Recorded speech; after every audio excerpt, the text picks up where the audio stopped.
to go through. We're going to talk about how you should look at properties when you're listing at them. We're going to talk a little bit about CMA. I love this quote by Albert Einstein, and I think this goes to what we should do as real estate professionals. It says, strive not to be of success, but rather of value, right? This is what we're going to cover today. I'm going to skip this. I'll just skim through it real quick. Supply and demand and how to determine that. Calculating adjustments, square footage and the new ANSI guidelines, price per square foot method, is it valid or not? Understanding locations and markets, sellers' concessions and how they're viewed.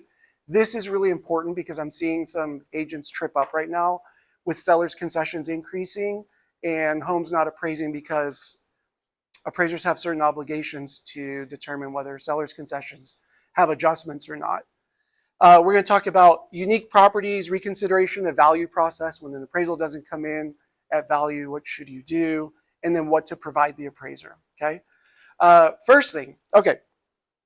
This is, I love math, especially when it equates to dollar signs in front of it, right? So the more math you know in real estate, the more money you're going to make. One of the formulas that we use as appraisers is called the absorption rate.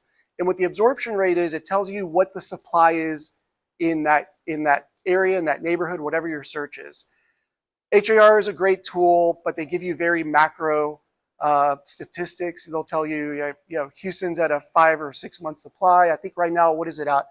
5 plus or minus? Yeah, 5. I didn't see the last report. But not every neighborhood's at 5 months. Like I live in Briar Grove Park and we're probably at a 1 month supply.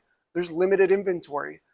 And I think as real estate professionals, it's important to know what the inventory is in the market that you're looking at, the listing that you're dealing with, or the property that you're going to make an offer on to kind of determine where the market's going. So the absorption rate's really simple.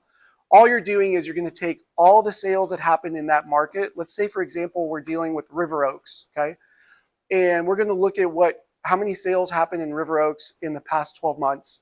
And in my example, we have 120 sales. This is hypothetical. There aren't that many multi-million-dollar homes in River Oaks that have sold in the last year. Then you divide 120 by 12, that gives you 10, okay? So what that's telling me, the appraiser, is this neighborhood is able to absorb or sell 10 homes per month. That's an interesting concept. Then you look at the total number of active listings in that market. In this example, we've got 80 active listings in River Oaks, and you divide that by your sales per month, which is 10, and what does that give you? 80 divided by 10? 8. 8 month supply. Why is this important? All right. So what if the McNairs, the owners of the Texans, say, hey, I want to sell my house. Will you come do a listing appointment? I want to sell my house in 90 days and I want to get top dollar. And you walk in there with this already done for them and you're like, look, in order for you to sell in 90 days, we're going to have to be very competitive on our price. Why? Because we've got 8 months supply of homes on the market, which means 8 months of competition. In theory, what that's telling me, the appraiser, is in order to sell at full market value, it's going to take about 8 months of marketing time to do that, right? So I would run this anytime you're making an offer. I would run this anytime you're going into a listing appointment for the specific neighborhood. I think you could even narrow it down even more. River Oaks has a range of 1 million to 30 million, right? So not every property in River Oaks is a competing property. So if you're dealing with a $5 million listing, look at sales and actives between 2 million to 9 million. And that'll give you a closer indication of what the inventory is for that particular price point. Prior to the pandemic, when homes were cheap in Memorial, I did an analysis of all 77024, and there was a 7 month supply. But when I did an analysis on anything that was listed or sold over 2 million, I got an 11 month supply. That was telling me at that time, this was 2018, the luxury market in Memorial higher than 2 million was actually in an oversupplied market. The other way that I would use this if I'm an agent, I'm not a realtor, I'm a certified appraiser, I've been in the industry almost 26 years. If you're having a discussion, look, I ask agents, what price do you list the property at? And 80% of the time, you go in with the CMA, you know what that home's going to sell for, or at least you have an idea. And a homeowner thinks their home's worth this much more, so it's hard to argue it and you end up settling on, all right, well, let's list it where you think it should be. And then you have to have a conversation on how to lower it, right? If I'm in those shoes, I would send your seller absorption rate. I would run it every week, and I would send them the results. Because if they start seeing a trend that inventory is increasing, and that is the trend right now, inventory is increasing in probably 70% of the markets that I'm seeing. That's an indicator that, dang, I've got more competition. I thought my home would sell quicker. Maybe I do need to lower the price and get out of this. They hired you to move the house. It's up to you to arm them with the information to kind of push them to get to that price where it will move, right? Before I move on, this is so important. I will just want to see if there are any questions about absorption rate. Y'all get it? Does anyone use it now before you go into a listing appointment? Yeah? Those of you that have been in my classes before? Yeah. All right. The next question that I get, this is all the time. How do appraisers make adjustments? Like, send me your Excel cheat sheet. Like, what is a bath worth? What is a pool worth? That's not how it works. We don't have an Excel spreadsheet. It's not just a magic number that we come up with. What we try and do is we try and extract it from the market. And the theory is called paired sales analysis. And what that theory states is you're comparing two sales in that market area that are very similar, where one may have a different feature than the other. And the difference in price is what that feature is worth in the market, right?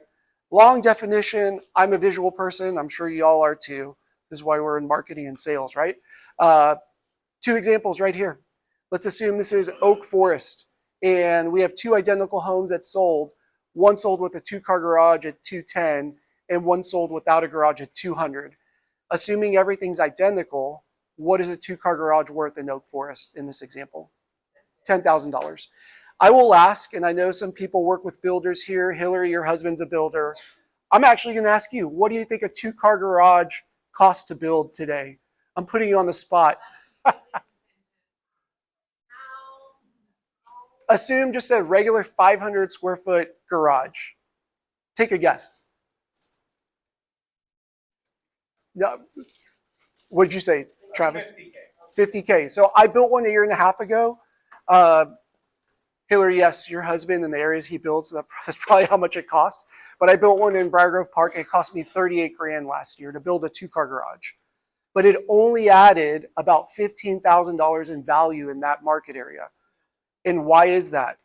Because what we're doing, you don't even know you're doing it. What you're doing as real estate agents, what I'm doing as an appraiser is I'm measuring what the market is willing to pay for that feature, not what it costs.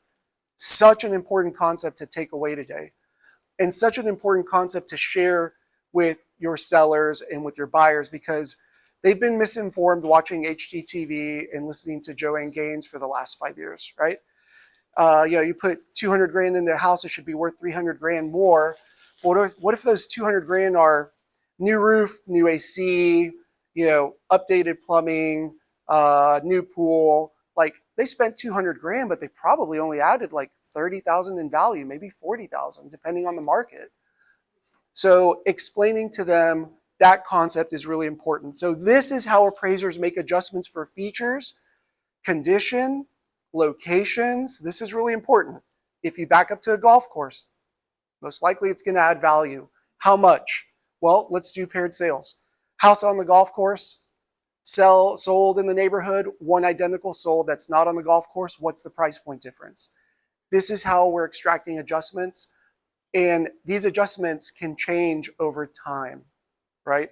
Prior to the pandemic in Briar Grove Park, a pool was giving you 10 grand. Now it's probably closer to 25 grand, okay? The demand for pools increased. Obviously, we know the cost increased. That's not why the value went up. The demand for pools went up. Yes, sir. I just had a closing. Client I was representing the buyer goes in Cyprus, and they listed it for 580. And my client came in and asked the price, but it appraised at 480, 482. 100 grand less. They had a nice pool in the back, outdoor kitchen, artificial turf, basketball goal, but they were trying to get that money back. Of course, yeah. They probably during the pandemic spent 250, 300 grand building out their backyard, and it may only add 60 grand in the market, right? Tested it. Yeah. Oh yeah, yeah. We'll talk about the reconsideration of value process. And look, like what I'm teaching you today is going to help you become a better agent, make better offers. You know, it's hard to educate the other side, right? But your job is to educate your client. Do y'all have questions on this, Travis? When you're looking at similar size properties, let's say you have a subject neighborhood house, the subject house is 5,000 square feet, but all the comps are 32 to 3,500 square feet. Yeah. There's no 5,000 square foot houses that is sold. What do you do in that point when the price per square foot is going to be so drastic? How do you make those adjustments? Is there a range you stay within for property size? Travis, great question, and it's a multi-part answer, right? So one of the obligations for an appraisal is to support it in the market. One of the things that we do is we try and bracket every feature. What does that mean? So if a home's 5,000 square feet, I need to have one sale that's either at that size or one that's bigger or one that's smaller. Okay. All right. So there's none in the neighborhood. Can you go to a different neighborhood? Yes. Let's say next neighborhood over, there's a 5,000 square foot home that's sold. Can you use it? Yes. What do you need to look out for? Is that neighborhood a higher price point than our neighborhood? How do you determine that? Paired sales again, right? So in our neighborhood, you know you've got a 3,500, 3,200, 3,600 square foot home. What do those sell for in the competing neighborhood? Are they selling at 100 grand more price point? And take that percentage and apply it back, okay? As we go through this process, and I know you have to leave early, hopefully, I think it might be the next slide, we're gonna talk about how we extract the adjustments for the square footage, because I know, like, we'll see it here in a second. Yes, ma'am. Well, let's just say, okay, that house doesn't have a garage, but we don't have finished basements in Houston. Right. Yeah. I very rarely do they use the garage for cars. Mm-hmm. They use it for storage. Right. So if you have a house that's sitting there that doesn't have a garage, maybe it may be cheaper, but it may not move just because it's something that you expect. I 100% agree. Yeah, of course. Yeah. It's selling no matter how much the cost is. Well, I'll just look for something else. I don't care if it's cheaper. I can't live with that. Yeah, and that's completely true. That's a great point, and this is what appraisers try and we're trying to prove that in the market. So if I'm appraising a home that doesn't have a garage, I'm not just going to pick homes that have 2-car garages and determine that the adjustment for that is 10,000. I'm going to try and use that theory of bracketing to find a house that's similar that doesn't have a garage as well to see what the impact of the market is. So that's what we're looking at here. This is the impact of the market for not having a garage. Obviously, like, yes, we don't have basements. This is hypothetical. So, hold on. Did you have a question? And then I'll go to you. Yeah. Before we move on to the next neighborhood to see if we can find something similar. Yeah. Would the lot value have anything to do with it? Like, do we actually look into that from that perspective? So yeah, lot value, we're also going to look at through paired sales, right? And I always get that question, like, how do you make adjustments for lot size? We have to determine if there is an adjustment for lot size. As an example, the other day we were doing an appraisal for market analysis where we were on a 13,000 square foot lot in Katy, and our list of comps were all identical size, same builder. One was on the 6,000 square foot lot, one was on the 11,000 square foot lot, one was on the 15,000 square foot lot. They all sold for the same price. Yes. So our determination based on that analysis is the extra size lot doesn't add value. Now, if you go into the Heights and you have a house that's on the 5,000 square foot lot and an identical home that's on the 7,000 square foot lot, you're going to find a market difference, right? Through paired sales, you'll see an adjustment of over 100,000 most likely. Or River Oaks, or yeah. You also have to be careful, like, we don't deal with it that much here in Houston, but we do appraisals across the US. And there are areas, actually, we just did one in River Oaks where it was a 3-acre property. 2 acres of it was in the floodway or, floodway. So it's unusable basically.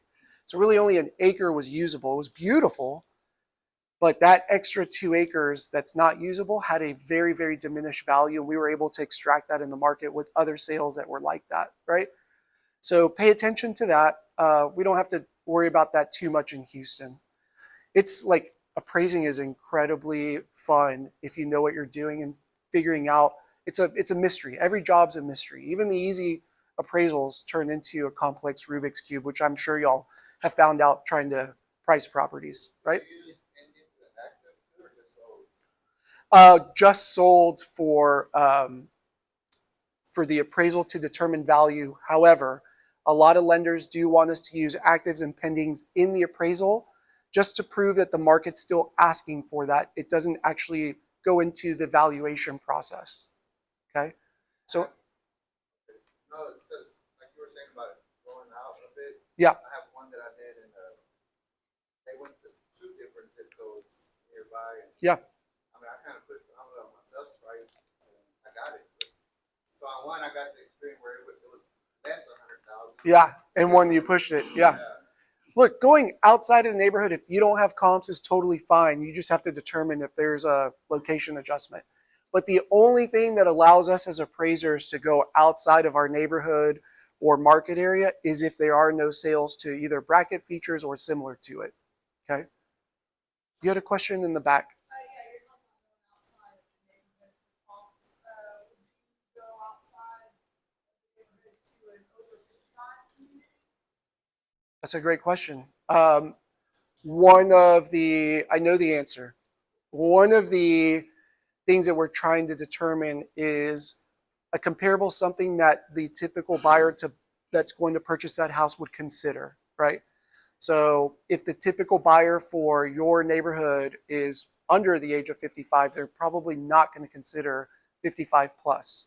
So in some instances, the price point may be the same and you can prove that. In some other instances, it may not be. So you have to kind of look and see. That's when you run paired sales. Like you do Alden Bridge, right, in the Woodlands, find a 2,000 square foot home that's not in the 55 and up and one that is there a price point difference? In some instances, there might be a difference. If you work with investors a lot, you know what? One thing who works with investors here? Everyone's going to work with an investor eventually. The one thing they're really good at is finding the worst property in the entire neighborhood. They're either on a busy street or back up to commercial, and they don't take into consideration that that could affect the value. You can do that through paired sales as well. Travis, don't leave yet. The slide that I want you to see is coming. Check the square footage. How many of you have come to a week within closing? Actually, Travis, I know you did, and you determined that the appraiser determined that the square footage listed on MLS and the county tax records was incorrect. It happens quite often. I would say 30% of the time that an appraisal comes in below value is because it measured smaller than what's listed. So my tips to you is don't rely on the tax records. I'll give you a story about that in a minute. What I would do if I'm a listing agent, when you're on that listing appointment call, ask them if they've had an appraisal done and if they can share the sketch with you to verify the square footage. Either refinance or when they purchased it, as long as they didn't make any additions, that's great. That's going to be your second source to verify square footage. If they've got builder plans, that's great. Make sure they're specific to the site. You know, if it's the David Weekly Rosewood plan, that's not enough for me because you have 5 different variations and 4 different square footages for the same Rosewood plan. Verify with multiple sources. So one trick that I have and what I was doing in my practice when I was actually in the field, I would look at the property archive report for the subject property and look at every listing ever sold, listed on the market for the subject property. Did it have a different square footage when it was first listed? A lot of times that first one, per builder, 3,000 square feet, is the accurate one, right? The taxing authority may not have been able to get into the house, so they're going to guess, and they're guessing big because they want that homeowner to come in and dispute it. Last thing you can do is hire an appraiser.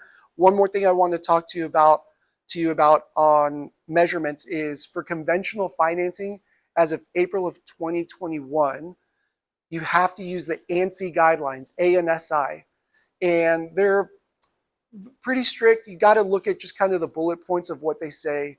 Here's one thing that we ran into the other day, because ANSI requires at least 70% of the room to be at a ceiling height of 7 feet. Okay. We did a conventional home in Galveston, and they had finished the first floor, which originally was a carriage house, right, where they would store the carriages. They'd finished it out into beautiful 2-bedroom, 2-bath part of the house, but the ceiling height was only 6 feet 9 inches. Okay, which, yeah. So it actually started as FHA, and with FHA we do not have to follow ANSI guidelines. So we actually included that as square footage of the house. In the process of the loan, they switched it to a conventional loan, and we had to update the appraisal. That whole first floor was eliminated because ANSI guidelines will not allow us to use that area because the ceiling height was less than 7 feet. Okay, so that's why it's important, as you know, your clients get richer and they start buying homes down in Galveston, the second or third homes, you may run into this issue. Contiguous space is what's important here. Detached garage apartments, detached quarters, they're not included in the square footage of the main dwelling, but they are given value. And I always get the question, well, how do you give it value? Paired sales, right? Go in the Heights, you got a house with a garage apartment, similar one without it. How much is that garage apartment adding in value? I'll tell you, in the Heights, it's between 30 to 60 grand, just depending on size and build out. Okay. Does it get more value if it's like separate meters? Does that add that? Separate meters and separate addresses might move this from a single family property into a multifamily property, like a duplex or maybe even a triplex. So then when it moves into that category, we can only compare it to other duplexes, and it really depends on what the market's doing. Like if duplexes are selling at a higher price point than single family with an ADU, then yeah, that's the case. But every market's going to be different. Yes, go over here. Does the legal address in that scenario have to have A and B, or what if I have a landlord that has A and B, but the HCAT record is not reflected, the post office is not reflected, would not let it split it? Yeah, so I'm going to trip up here because it's been a while. There's a few things that we check. Is it separately metered? Is the highest and best use for 2-unit property or multiple unit property? The address, I think the address you do have to have a postal address, but if you have a second meter, you have a second postal address somewhere. Okay. That's the only way they can really add meters. So those are kind of the checkpoints for determining whether this is multifamily or is it single family with an ADU, right? Highest and best use is really the most important thing. Is this like someone's gonna live here and then they've got a mother-in-law's quarters upstairs above the garage? Even if it has 2 meters, you can have one ADU as a single family. That's the highest and best use. I'll take one more question and then we'll move on. Yeah. So I had an issue before on the size of my home. It was VA before, VA after. Yeah. When that's like I'm not getting index, the difference in size was when measure the staircase. Okay, so ANSI requires us to measure the staircases. I don't know the regulation for VA, but FHA doesn't require ANSI. So an appraiser may adopt ANSI or may not. So in some cases on an FHA, they'll include staircases and some they won't. But if it's conventional, they have to do ANSI. I'm not sure on VA. I'm sure the VA's got guidelines. We don't manage the VA process. They've got their own process. And we don't complete VA appraisals ourselves. So I don't know the answer to that, but it's in their guidelines. If they follow ANSI, then it's got to be staircases included. Now, again, this is new as of 2021 for conventional. So we've had a couple issues on homes we've appraised way back in the day that, we didn't include the staircase and all of a sudden the house is 100 square feet bigger. Well, now we're including the staircase. So great questions. Appreciate that. I think that these questions help everyone kind of think through the process. So price per square foot method. So this is where we determine how much value the market's adding for square footage, because I know you're going to these listing appointments and the seller is saying, the average price per square foot in my market area is 200. So you multiply that by the size of my house and that's the value. It's not the case, but it's very hard to dispute it and explain it. So I wanted to give you an example, and then I'll give you an idea of what I would do if I'm a listing agent. So I had this example several years ago when I was in the field, and I was pulling comps for a house, and these were the two comps that I selected.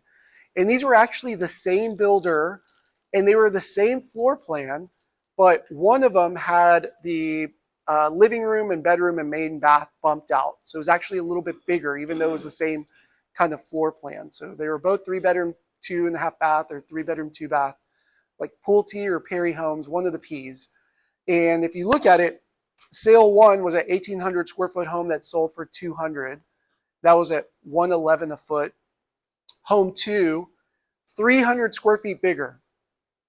But again, same bedroom count, same condition, same quality, same bath count. Sold for 215 at 102 a foot. The bigger one sells for less per square foot because economies of scale. It's probably a term you heard in college or high school, and economies of scale just means, the bigger it is, or if it's in bulk, you can sell it cheaper per unit. That's why Sam's Club, that's why Costco's in business, right? They use economies of scale to sell you 50 pack of toilet paper. So, and they sell it cheaper per unit doing so. It works in construction as well. The bigger you build, the cheaper it is to build, okay? So what do we do in this scenario? As an appraiser, what I'm looking at is I'm looking at the difference in price point, and we determine there's about $15,000 in difference between the two. And then I'm looking at the difference in square footage, which we determined was 300 square feet, right? The bigger one's 300 square feet bigger. If you do the math and you divide 15,000 by 300, that gives you $50 a foot. So what is that telling me? That's telling me, the appraiser, that in this market, the market reaction for the additional square footage is only $50 a foot. So when you see appraisers make an adjustment for the square footage only, because we break out every category, that's what we're measuring, is the market reaction just for the difference in square footage. So that's telling me in this market, the bigger homes sell for $50 more square foot than the smaller ones, okay? So what would I do if I'm a listing agent? And, this is so hard to explain. It's hard for me to teach it to you guys who are experienced. So how do you teach it to a seller who thinks they know everything about real estate already? What I would do, y'all know how to do the agent matrix single line search. So I would do the matrix single line search for your neighborhood for the past 12 months. And I would print out every single sale in that development, just single line. And I would highlight the 3 smallest homes and what they sold for per square foot, highlight the 3 biggest ones, what they sold for per square foot, and then highlight your CMA comps, which probably are the most similar, and what they sold for per square foot. It gives the seller a visual of, dang, there's a wide range of price points in my market area, and I get it. The smaller ones sell for more per square foot, and you can explain it's economies of scale. It's just cheaper to build bigger, right? I think that's one way to combat it, because isn't that happening, right? On every listing? Is it every listing you get the price per square foot argument? Yeah, I'm gonna guess so. Do y'all have questions on this? All right, we're gonna talk a little bit about CMA, about becoming an expert in the market. So I live in a neighborhood called Briar Grove Park, and let's assume, has anyone ever sold or represented a buyer to buy a home in Briar Grove Park? One person, okay. If you get solicited by a seller to come in and present a listing, you're going to be competing against some agents that are experienced in that market. They may live in the market, they may market that market, they're working that market over and over again. So you've got some stiff competition going in there. You're not going to be the only listing agent that's competing for that listing. So what's your job? Your job is to become the expert. One tool that I started using about a month ago, and this is really cool, I don't know if y'all are using this yet, but I type in the neighborhood and the city into ChatGPT, tell me everything about this neighborhood. It'll tell you how many homes were built, when they were built, who the developer was. Like, I'm becoming an expert in 30 seconds just reading what ChatGPT spits out. It's amazing what those tools have. All right, there you start. Now you've got HAR, right? Every single one of your HAR members. I'm going to map every sale in the past 12 months in my neighborhood. And what I'm doing there is I'm studying this map. I'm looking for anomalies. I'm looking for things that could affect the value. And one thing that sticks out when I map this, the yellow line is the toll road, and these thick white lines are busy roads. And this is Briar Forest, cuts it right down the middle. So for me as an appraiser, that's a trigger. All right, we have a busy street that cuts this neighborhood right down the middle. Let me do a little research. And within that research, I find out that homes south of Briar Forest sell at a lower price point than the ones north of Briar Forest, okay? You wouldn't know unless you drive the neighborhood. The north side is prettier. The houses are elevated. You disagree? Do you live on the south side? Sorry. Closer to Westheimer. There's a million reasons why the south side is just a lower price point. I'll get to your question in a second. 12 months, just every sale in the neighborhood in the past 12 months. So I'm just using this to become an expert. Let's assume that we're going to a listing appointment on the north side, the higher price point. What do you think happens if you bring even just one sale from the south side, right? I've said this joke before. You just spent like dry cleaning, Starbucks, gas, 3 hours of research to not get a listing. Great job, right? You're only going to get so many at bats, and I want you to bat 1,000. Become the expert. Like, if you come into my house as a listing agent, you tell me, oh, this development was built by George Harris. He lived here for 50 years. Like, I'm gonna be like, oh wow, this person's an expert in this market. Oh, let's not pick any comps from the south side. I know it's lower price point. And also, let's avoid homes that might be close to the Beltway. These are the CMA comps that I found for you, okay? Let's talk a little bit about CMA. If I'm looking at homes north of Briar Forest, we know that that's where our listing is. Our job, this is my thought process in CMA. I always start broad and then narrow it down, okay? So if I start in the whole neighborhood, I get too many hits. I get like 90 hits.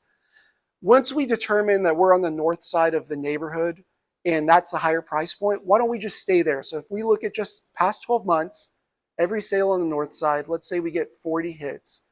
The next thing I'm gonna do is I'm gonna look at every single listing. I'm gonna read every agent remark. I'm gonna look at every photo, okay? And I'm gonna narrow it down. I had a listing with a friend of mine. We did a flip, and his mom was a realtor who sold one home in 8 years, and he wanted to use her. I was like, fine, you're my partner, that's your mom. She couldn't move the house. And I was in this networking group, and there was this crazy fun realtor. Her name was Pat Raybon.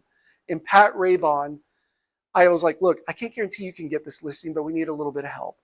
And Pat, that weekend, she scheduled appointments to go into every single active listing in the neighborhood. And she also looked at every sale, every picture, every agent remark. And she came with a couple points that even I missed. Gave suggestions. I convinced my partner at that time, let's use Pat. She sold it in 2 weeks, okay? She was the expert. One thing that I missed that she caught in this flip, it had a sunken living room, just a foot. But we were in a neighborhood with predominantly young families, and those young families don't want that safety hazard for their 2-year-olds. So there was a $15,000 hit for that. She was able to prove it to me. I was like, you're 100% right. You're the agent for us. She was the expert. So pull the Pat Raybon. That's what I say. Look at every listing. Then start narrowing it down by what's the most similar in square footage, what's the most similar in condition, quality, and amenities.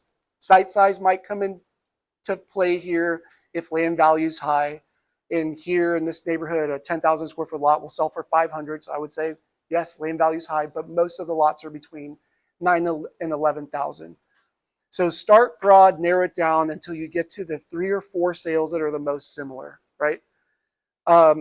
In that search, you're wanting to find at least a couple sales that sold in the last 6 months. One other thing, you asked me about pendings and actives. If I'm an agent, like as an appraiser, I'm looking at closed sales. That's how I have to prove it. But if I'm an agent now, putting my agent hat on, I want to look at the pendings. Like what went pending? How long was it on the market? What's active and sitting on the market? Those actives that are sitting on the market a long time, they're priced wrong. That's the problem. They're not marketed poorly. They're just priced wrong. And they might be marketed poorly. So that's the thought process through CMA and how I select comps. I get calls from agents on a weekly basis, and they're like, I'm having trouble with this property. Can you help me? Within 3 minutes, I've found them 5 incredible comps. How'd you do that? I was like, well, this is the search. And she was like, she or her, him, whatever, the agent will be like, my search, I narrowed it down to just 3 bedrooms within 100 square feet. You're not going to get that many hits if you narrow it down so narrow. So start broad, work your way down. Questions on that?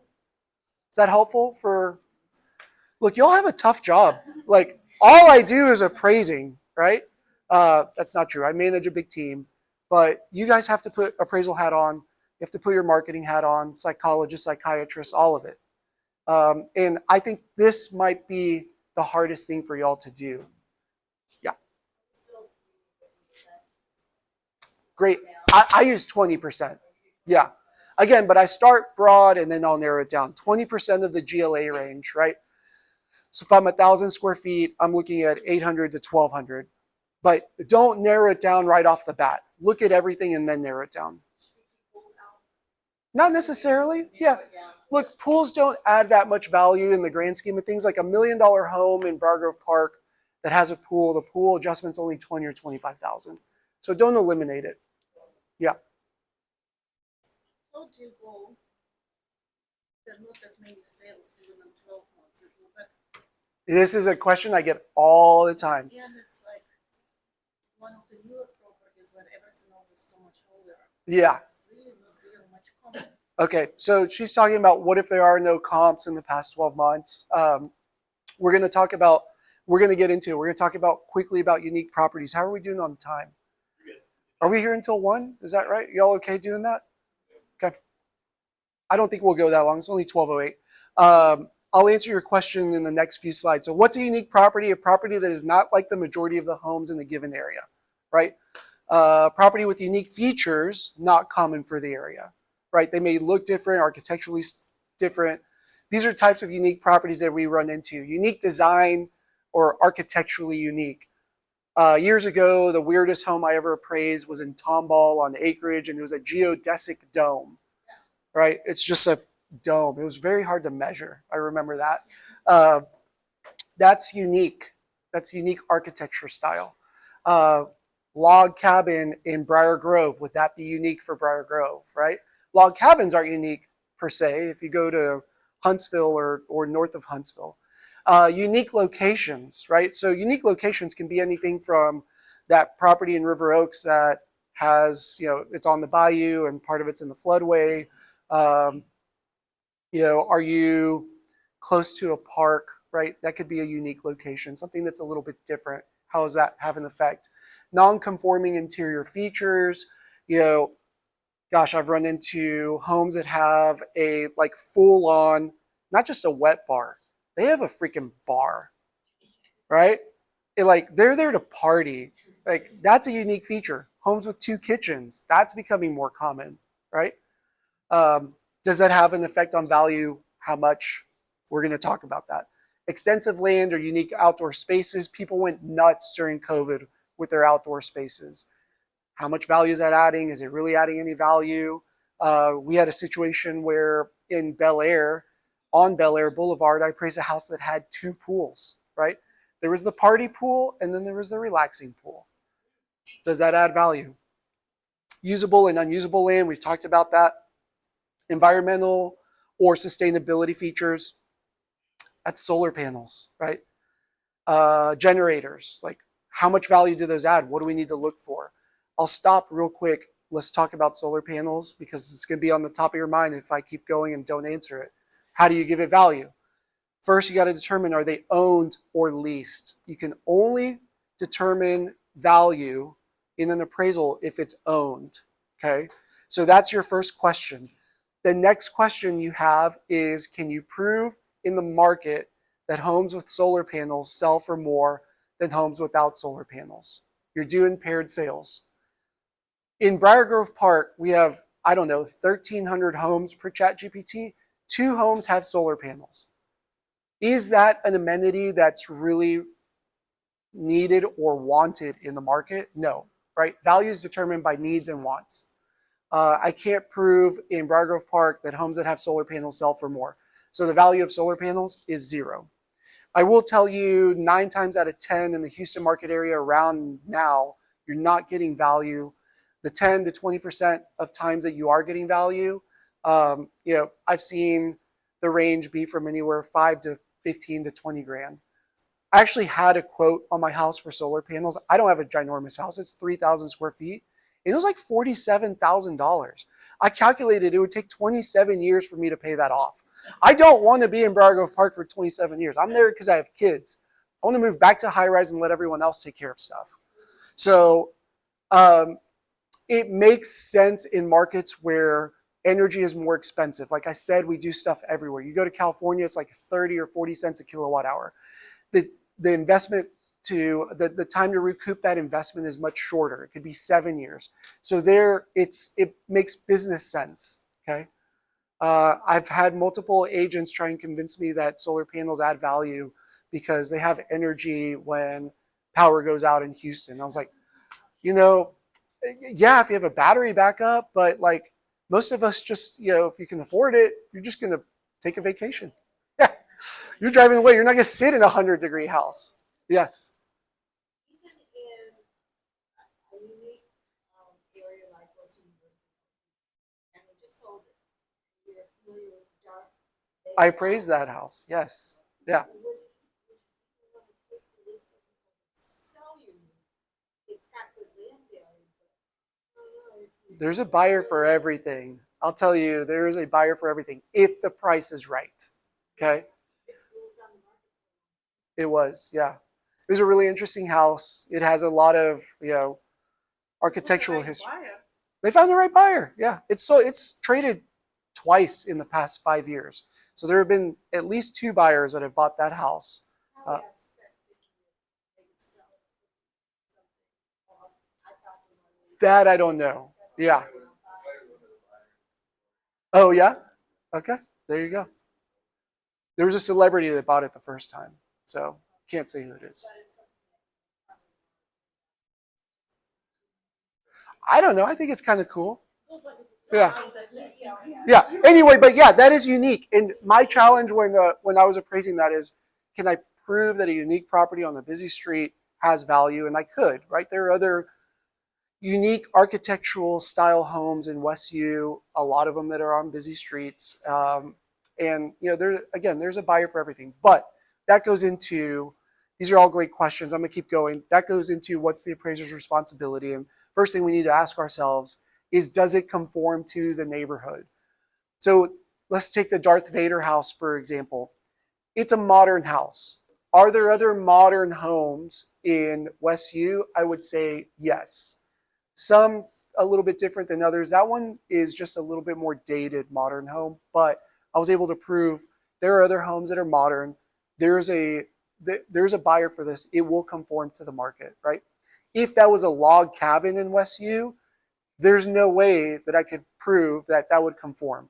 That type of design or style is not common in West U, but contemporary can be. So that's my job as an appraiser. First question is, does it conform to the neighborhood? Same with features, right? Look, I don't want to read this because it's boring. This is what Fannie Mae says. The gist of it is, can you prove in the market that type of property can conform? Sometimes you have to expand the market. Like that geodesic dome that I did in Tomball, it was on acreage. I'm not going to find another geodesic dome in that same little pocket, so I had to expand to the market. What's the market? Kind of depends. Market can be all of Houston, right? I looked at all of Houston. Is there another geodesic dome? And is it an area that's similar to Tomball? Yes, you can probably find that. What's an appraiser's requirement? Can we demonstrate, can adjustments be made to demonstrate the marketability of the property? If yes, you can make an opinion of value. If no, you cannot make an opinion of value. That's per Fannie Mae. My theory is completely different. I feel like I could always prove a value. I may not be able to meet Fannie Mae's guidelines here. One thing I want to mention is when we have unique features, how much do those unique features add? I have to be able to prove any value for that unique feature. Does it detract from the value or does it add value, right? So I have to find, like that home with 2 pools, does it add value or not add value? It doesn't add value to have a second pool. I can't prove in the market that people will build a second pool. Does it detract from the value? Most likely, yes, right? So I got on the phone with a few real estate agents. Would you want to maintain 2 pools? Absolutely no. Would your buyers want to maintain 2 pools? No. So I actually subtracted the value for the second pool in that appraisal. That was what the market was telling me. I may not see it in the comps, but I was able to talk to enough of my peers to determine that. I think that was an easy determination. 2 kitchens, does it add value? Does it not add value in certain markets? Absolutely, it adds value. You can prove it in the market that, yeah, this home that has this second kitchen or butler's kitchen or whatever, they have a higher price point, right? So in some markets you can't. So you just have to determine that. I wouldn't be afraid of a property that has unique features. I'd be more afraid of a property that is unique in and does not conform to that market area. Okay. This goes back to searching comparables for unique properties or really properties that don't have comps. Back to your question. How far can I go? We've talked a little bit about this. How far can I go back? How far can I go in distance? How far can I go in time? That's another way to look at it. So in distance, you go to the market area closest to you that's similar, right? So if you can't find anything in 12 months, let's go outside of the neighborhood. Let's find a competing neighborhood. Let's use that and then prove that that neighborhood is competing in price point to ours, or we make a location adjustment. Or I can go back in time. Now, technically, most appraisals have to have 3 sales. They all at least have to be within 12 months, right? Most lenders want 2 sales within 180 days. But beyond that, my comps 4, 5, and 6, I can go beyond a year. So if I'm in a neighborhood and I have a beautiful pool, there's not been a home in the neighborhood in the past 12 months with a pool, but 18 months ago there was a home that sold with a pool, I can use that comp as my comp 4. But now what I need to look at is, have property values increased or decreased in that time, and how much? That's what appraisers will look at. We use regression analysis. I don't know how to do regression analysis on my own, but I have software that does it for me. Okay. It's stats, and unless it's like playing cards, I don't understand stats. So we can go back in time. That's totally fine to bracket a feature, to find a comp. We just have to determine what the adjustment is for that price point, right? If I look at Memorial right now, if I go back 18 months, the market in Memorial's increased at least 10%. So I would have to make a 10% adjustment on that comp in Memorial. But I've got some markets that are flat and some markets that are slightly declining. So you just have to look at that. Again, you cannot use these tools if you have sales that are similar to yours. As an appraiser, those are our guidelines. And I think those are really fair guidelines to translate into realtors, okay?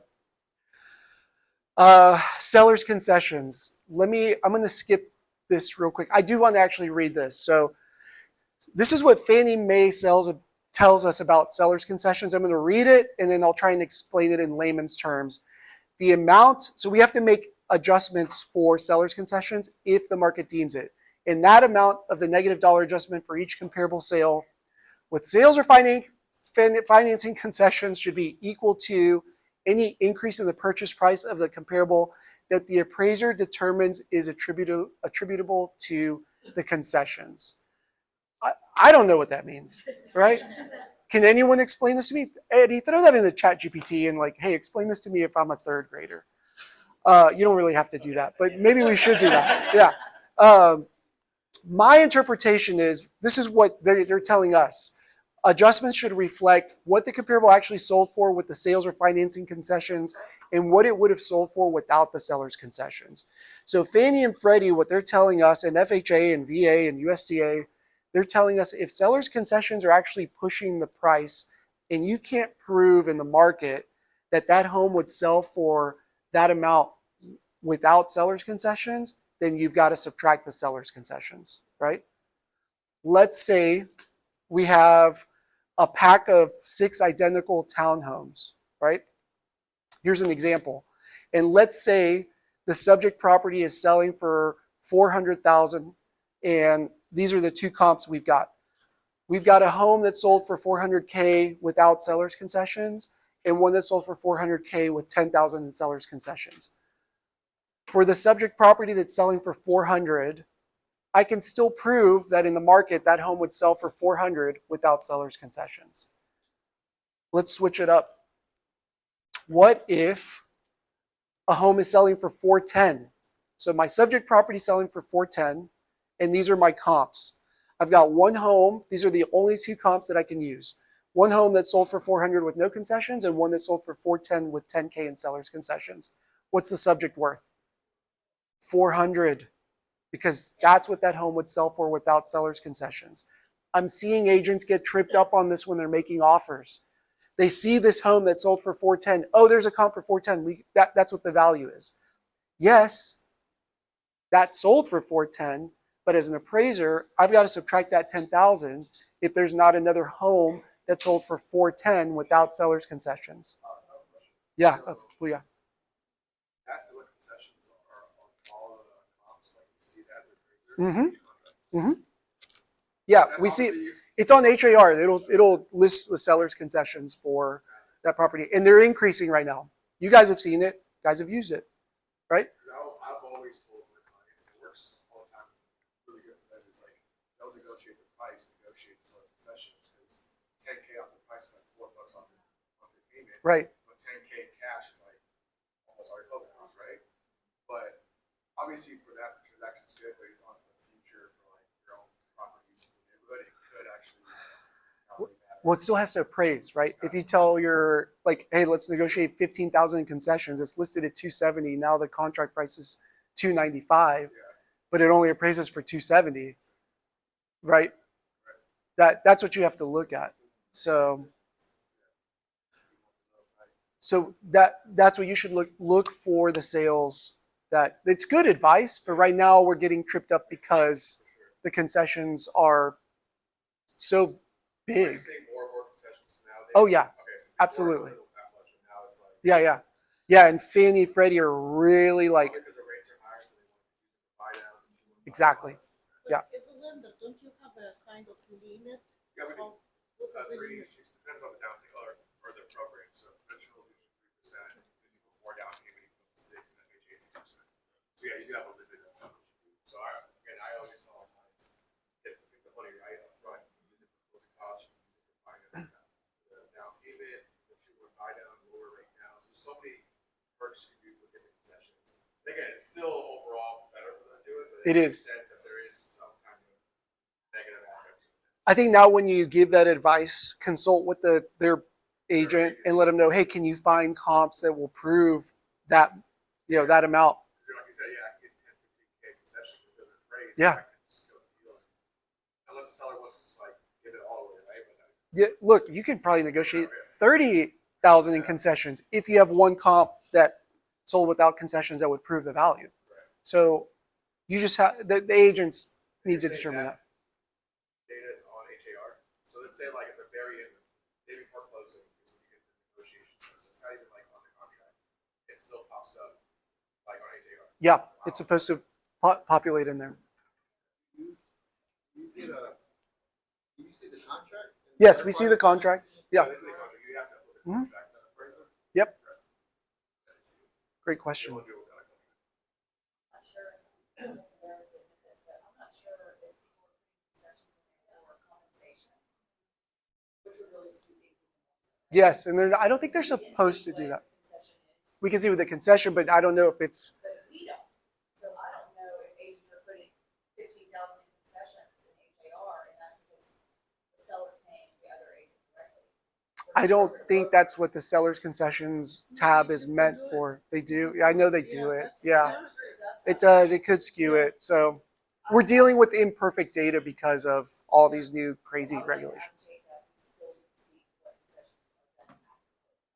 Yeah. So Te- you homes can't adjust it properly. You can't adjust it properly. We just have to use the data available in HAR. But But you get to see it. so do you. But Closed sales, you get, you I see for the subject property. That's true. Yeah. Yeah. For the comps, I'm just going on what's on HAR. Yeah. So it's tricky because we're dealing with imperfect data. Look, if I can run spell check on listings, yeah, yeah, yeah. And listen, I was not good at spelling growing up. Yeah. You said only one home has to be at that price without seller concession? Yeah, you just have to prove in the market. Look, sometimes maybe even just a portion.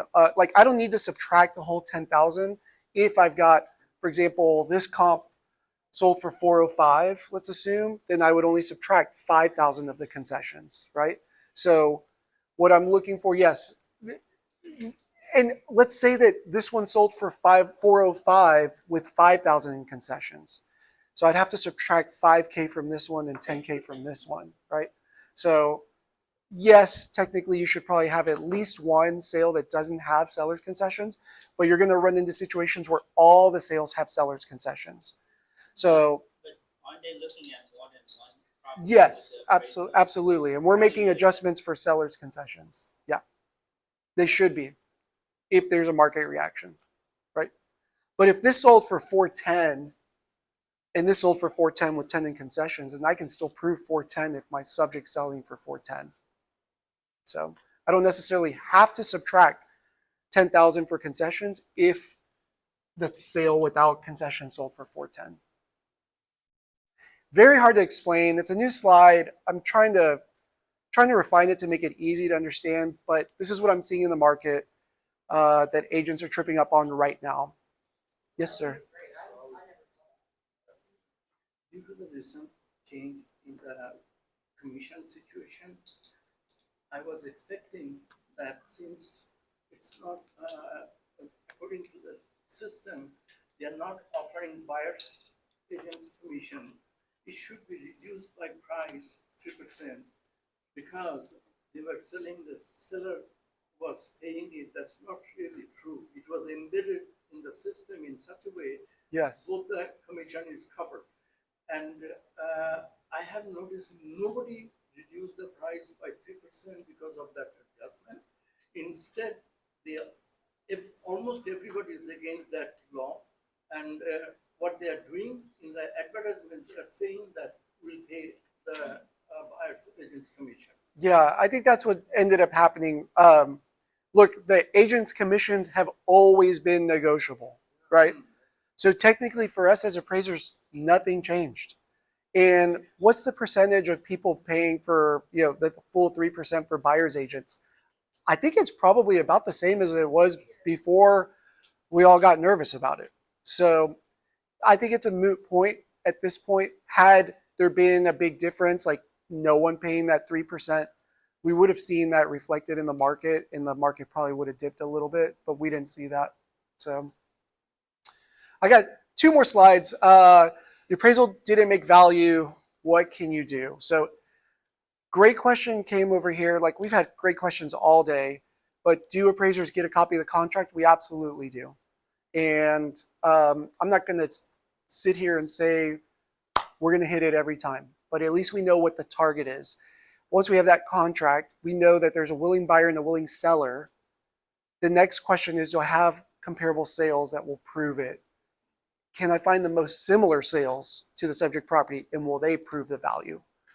And if they don't, then it's going to come in below value. So what do you do as a real estate agent when something comes in below value? I got the 3 R's: read, review, rebuttal.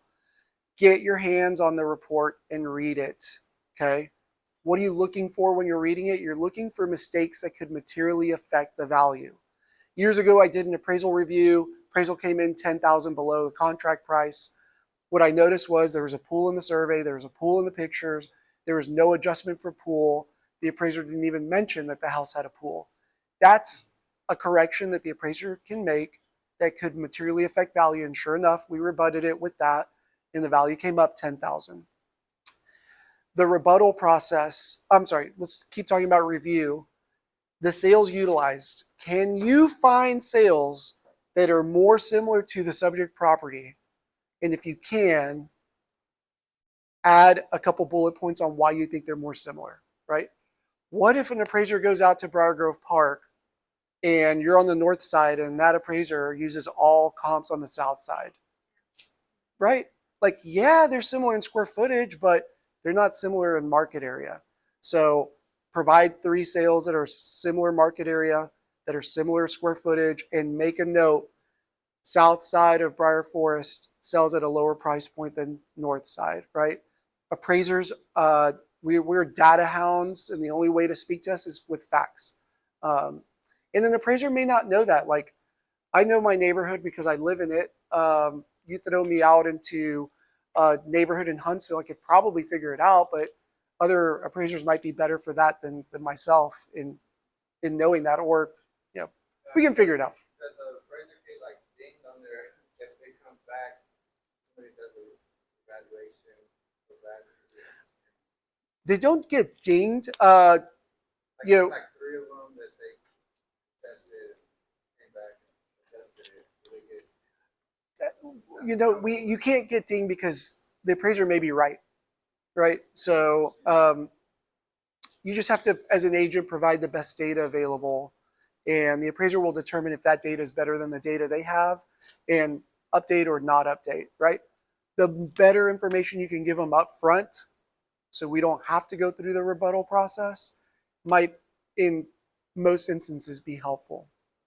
What are you looking for in the contract? Get to What do you look at in the contract? contract price, seller's concessions. Are they rolling anything that's personal property? Those really are the only 3 things I'm looking at. Non-realty item, addendum, yeah, or repairs also. If there are repairs that could materially affect the health and safety, structural integrity, then I got to make that subject to. Good questions. How do we adjust for demand when in seller's market, the appraisals for lots This of is such a months great question. doesn't How do catch you up? adjust for demand? In 2012, oil hit $100 a barrel, okay? And energy corridor blew up. Wilchester was selling 50, 100, 200K over list price. And the guidelines and the rules for appraisers are not written by appraisers. They're written by Fannie, Freddie, FHA, who are the insurers. And they say you have to prove the value with closed sales. So until there's a closed sale that proves it, we can't prove it. Every appraisal was coming in below contract price. Every loan officer thought we were idiots. There's demand, yes, but we have to prove it with sales. So it is what it is. There was enough demand in that market where people were paying the difference, and then that moved the needle, and that moved the needle, and those higher closed sales we were able to utilize down the line. But there was a 3-month stretch where it was difficult. So if you get caught in a market like that, and it's going to happen again, you should gear up, because in the next 2 years, I think it'll happen again. Be ready for a market that jumps where stuff's not going to appraise. Have your buyers be ready with that extra cash to pay the difference. What I tell a lot of agents is, I think it's worth it. I can't prove it on paper with the rules that are given to me. Do you expect interest rates to go down for that to happen? My crystal ball says yes. Yeah. I don't know. Like, I honestly thought we would be past this a year and a half ago. And it's been almost 3.5 years of, like, we're all feeling it, right? Housing recession. I saw a stat the other day. I'll get to you in a second. I saw a stat the other day that blew my mind. We were at the same level of home sales that we were in like 1992, but there are 80 million more people in the US. Think about that. So it's actually worse than it was in 1992 when you take into consideration the population growth. So the fact that y'all are here, pat yourselves on the back. We're surviving, and just be ready. I think it's coming.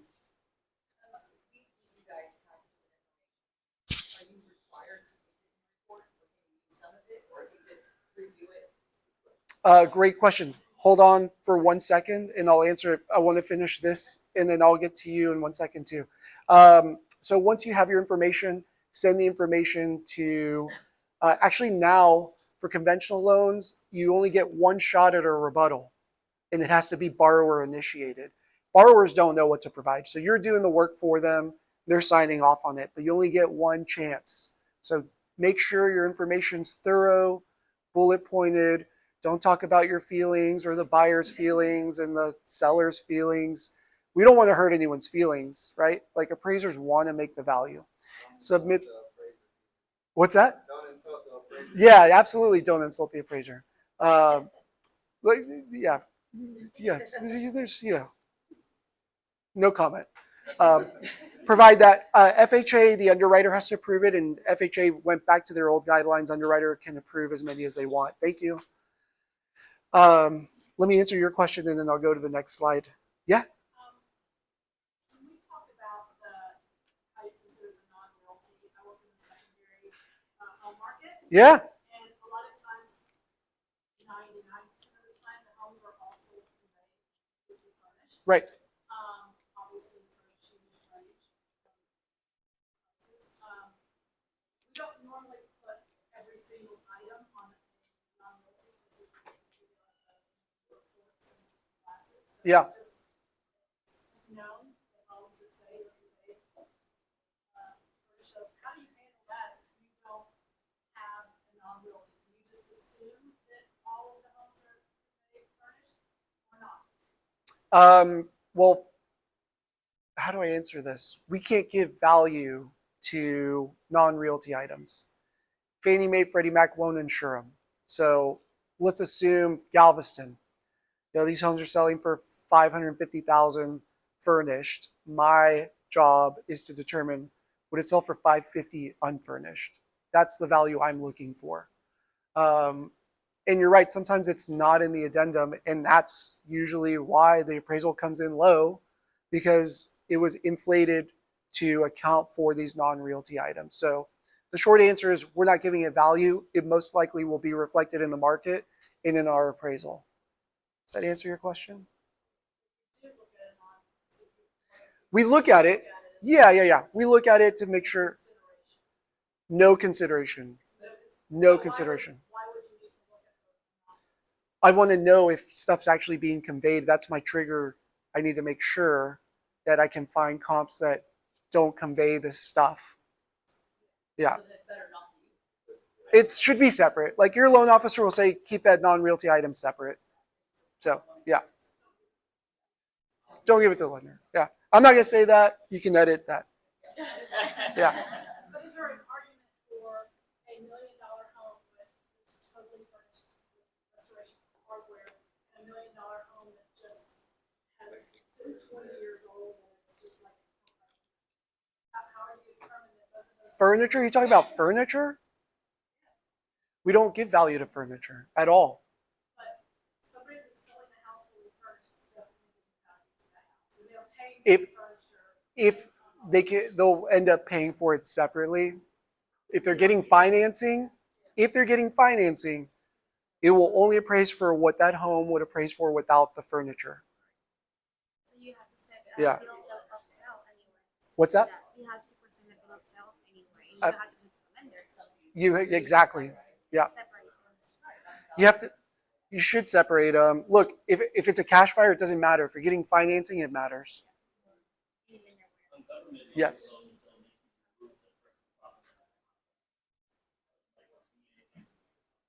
Yeah.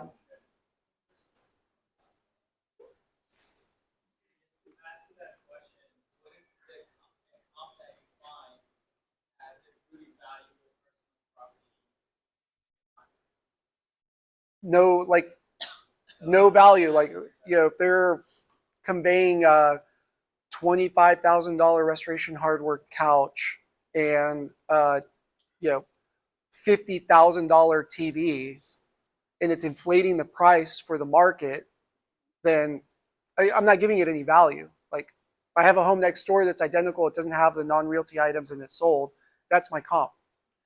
If that comp sold for as much as what you're selling it for with the non-realty items, great. But I got to prove what that home is worth without the non-realty items. That's not insurable. It's not, like, we can't give value to those things. Is that just a guideline or is that for markets? I'm sure there's markets where it is expected that the homes will be fresh. Like you go to Aspen. It's a guideline. It's a guideline for financing. But it's not a guideline for selling. Because in Aspen, they're going to use their lines of credit to buy that $45 million house. not, um, a typical loan officer. Yeah. When the land, abuts to, let's say, high tension wires, Yeah, that's a great question. turbines, wind turbines, or even, I've been in Houston where they've got a drill jam there. Yeah, so unique properties that side these adverse features, high tension power lines, sewage treatment plants, whatever.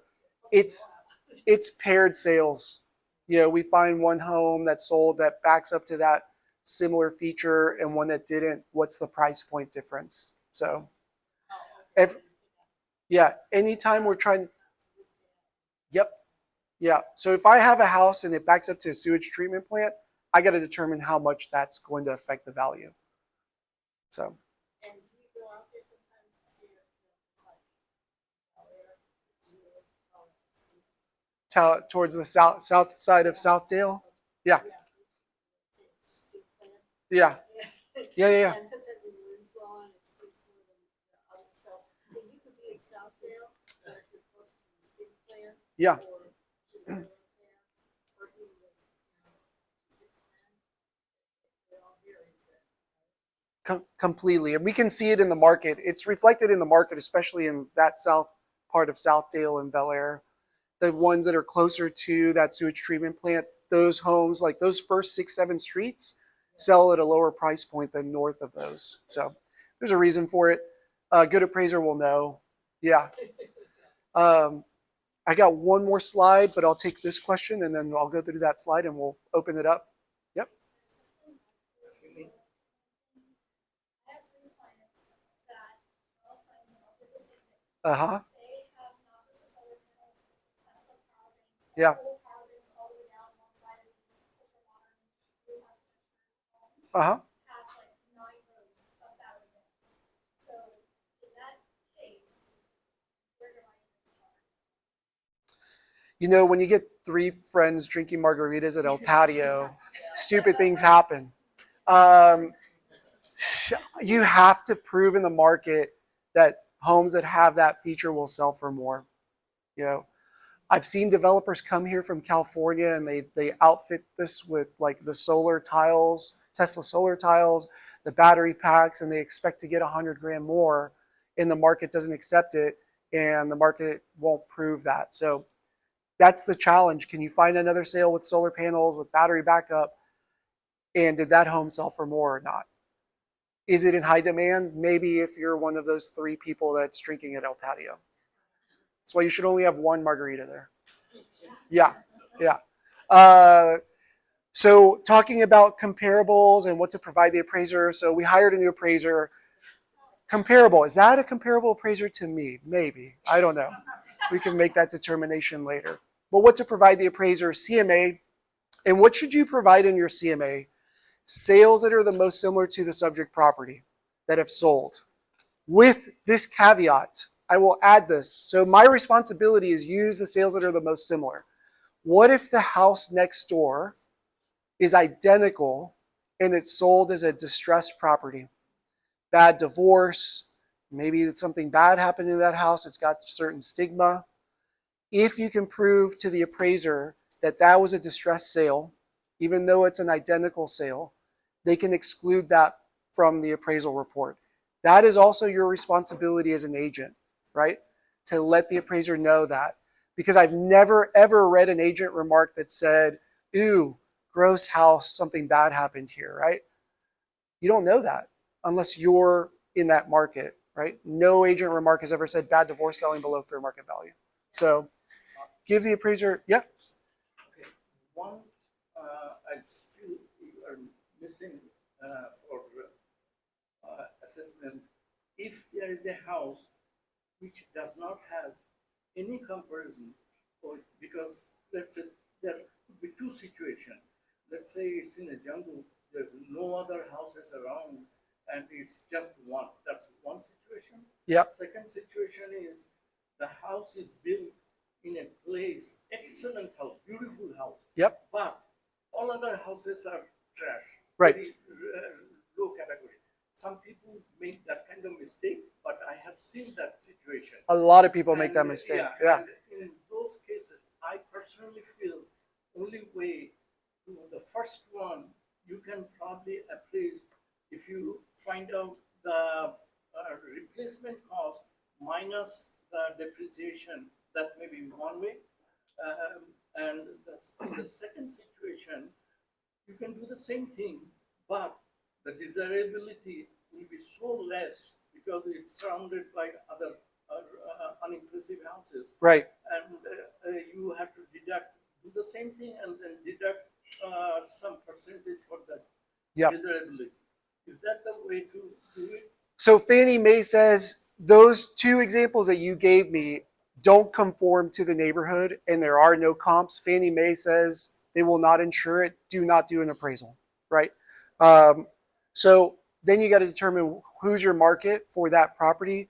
It's most likely going to be a cash buyer, and you just have to throw it up on the market and see what you're going to get. From an appraiser's perspective, yes, you talked about the cost approach. It costs this minus depreciation, but that's not market approach. Market approach is what the market's actually going to pay for it.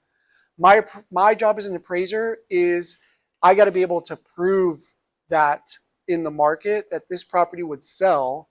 Like if I'm a 2,000 square foot double wide in River Oaks, it's land value. Like that double wide isn't adding any value to the property. I know that. So let's say I'm a, log cabin in West U. Like it doesn't conform. So I can't prove the value. I could probably just prove land value. So in certain situations, we actually had a situation in Bel Air once where the structure was so unique and so outdated that the highest and best use was land value for new construction. So sometimes it's that. So they're not going to lend on cost approach minus depreciation. They lend on market value. And what's the collateral worth? If you can't prove the collateral, one option is let's just prove what the land is worth and the bank will lend on that. Technically, like market value is whatever someone's willing to pay if they have cash. Whether I can appraise it or not doesn't matter. Sometimes it's worth it. I can't prove it. Yeah. Hold on. As a matter of fact, I'll get back to if I'm the listing agent for any of those two situations, what I would probably suggest to put it in auction. That way, you know whether somebody is willing to pay a certain price and what will be that price can be found through the auction. That's what I would. That's testing the market. That's a great, of course, like if they really want to move it, that's the way to do it. But sometimes you just have to throw it on the market, have some open houses, get some feedback. Oh, we feel it's priced too high. We would never pay this amount. Well, what would you pay? Well, I might be enticed if it was lowered by 300K, right? Start gathering data to figure out what the market value is worth because your people looking in that market are going to tell you what that home is worth. The appraiser's not going to tell you in unique situations like that. Can you explain why FHA appraisal stays with the property for 180 days. is there anything? Yeah, that's a great question. That's just HUD's policy that the FHA appraisal stays with the property for 180 days, whether you change borrowers or not. The only way to get out of that is to switch it to a conventional loan.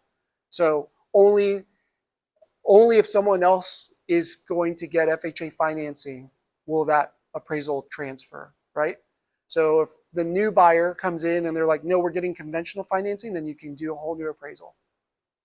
That's just their guidelines. Even if it's the same buyer. Yeah. Yep. Great questions. So we're coming to layer around this area, flooded homes versus never been flooded. Yes. That was the appraiser in the value, because I've seen on the layers homes appraisals, they compare homes that been flooded to those same block, but those never been flooded. Yeah. Not the same value for the buyer. It depends on what we can see in the market. So the back of my neighborhood flooded. And for 5 years, those homes were selling for like nothing. Now they're selling for more than the homes that didn't flood because they're all remodeled and people forgot about the flood. Okay. So the market's going to change. Meyerland has homes that have flooded 3 times. Those homes they have a stigma. They still have a lower price point in the market than the ones that just flooded maybe once or never flooded. So every market's gonna be different, and you got to determine like flooded For versus the appraisal, non-flooded. I mean, buyers are different. No, for appraisers, we're looking at it the same way. Okay. Yeah, we're looking at it. It's paired sales, like flooded versus non-flooded. Flooded 3 times versus flooded once. Is there a price point difference? Would have never flooded to those, because I had the seller being very upset. How come? if I was- the price the same as my neighbors who flooded so badly? If I was never flooded, I would want at least one comp in my appraisal that never flooded as well, right? And that's where an appraiser could make a mistake because they may not know every home that flooded, or she may not know. My reckon see there. No, we only get the attachments that are in the HAR listing. So some have seller's disclosure, some don't.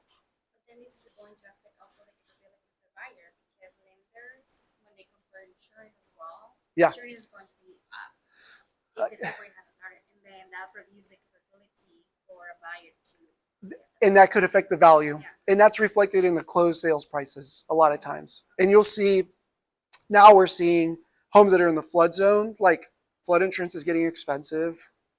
Now that's kind of impacting the price. Yeah. So many little variables, right? It's an imperfect world. Yes.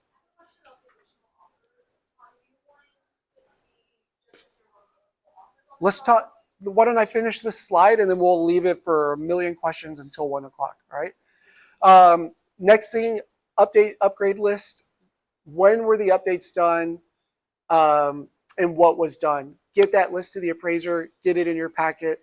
How much it costs doesn't necessarily matter to the appraiser because we're going to determine what the value of that is, right? If they've spent 200 grand on the pool, it doesn't matter if the pool's value in the market area is only 40K. Executed contract. So this is a mistake that a lot of people make. Like get the appraiser, the executed contract, the loan officer, the final executed contract, all the amendments. We had an appraisal come in the other day. We had a contract of 440. It was new construction, and we hit it for like 450. We thought, oh, nice. They're getting a pretty good deal. Then we get the amendment that says it was really selling for 479. Well, now we got to go through the entire reconsideration of value process because someone did not provide us the final executed contract price. Could we have appraised it that high? Probably not, but having that amendment, we could have gotten a little bit more aggressive because the value is not a perfect number. We just have to hit it within the range. Additional offers. So why did I put this in here? What if we're in a hot market and we're listed for $1 million? You got 7 offers at 1.1 million. And I come in as the appraiser. You share like, hey, these 7 offers are all at 1.1, 100K over list price. Well, my first job is, do I have sales that prove that much, right? Because it's already a red flag to the underwriter that it's selling for 10% more than the list price. So if I can prove with closed sales, yes, it's worth 1.1, the underwriter still has a red flag. Why is it selling so much higher than the list price? I can write in there before like it even gets to the underwriter, it is selling above list price. I can prove it with closed sales in the market, and I was presented 7 offers that are all at or above that price. That lowers that red flag down to a yellow flag so we can get it through underwriting quicker.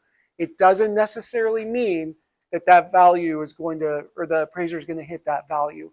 Even if you have 10 offers at 1.1, if I can only prove $1 million with closed sales, I'm limited to those guidelines in that box. You would only want it if all was similar. If it was 90, Yeah. It doesn't matter. Are you Yeah. trying to see what you can do to get that back, the sales price as an appraiser? That's not, It's not my job to, like, if that was the case, then whatever people offered is what the value is and they would insure it. Like my job, yeah, who you're doing it for, the seller or the buyer. right. Look, my job per the guidelines, closed sales have to prove the value. That's it. That's what they say. Like, again, sometimes these homes are worth it and I can't prove it. So, look, we've got, oh dang, we went long. Yeah. Can we include off-market properties? Yeah. The CMA? off-market properties in CMA. However, we've got to verify it as appraisers. On new construction, this happens all the time. So we get the closing disclosure, we get the floor plan, we get the contract with upgrades. How do you do that on a resale? That becomes very difficult because we have to prove the square footage, we have to prove the contract price, we have to prove the condition and quality. It becomes very difficult. So when you go into like Briar Grove, oh, there are like 5 off-market sales that sold for more than this. Where's the CD? Can we prove what the square footage was? What was the condition of them? If I can get those 3 things, then I can use that as a comp. So if it had paid previously bid on it in my last, but then it terminated, took it off, and your cousin bought the house. Great. You That- can see that there was a value there at one time. Well, I still have to have the closing disclosure, but that lets me see the pictures and verify the square footage with the MLS. How would you get closing? Agents trade them amongst themselves. They're tied in. Yeah. Then we can't get it. Like, this is a non-disclosure state for a reason, and we've run into those issues, especially when these markets like jump up and there's that high demand and so many homes are going off market. Like, we still have to prove it to Fannie, Freddie, FHA, VA, USDA with those guidelines. So what y'all think? Did y'all enjoy that? A lot of when's the next one? Jeez, I don't know. I got to recoup my voice now. I want to thank our sponsors. We got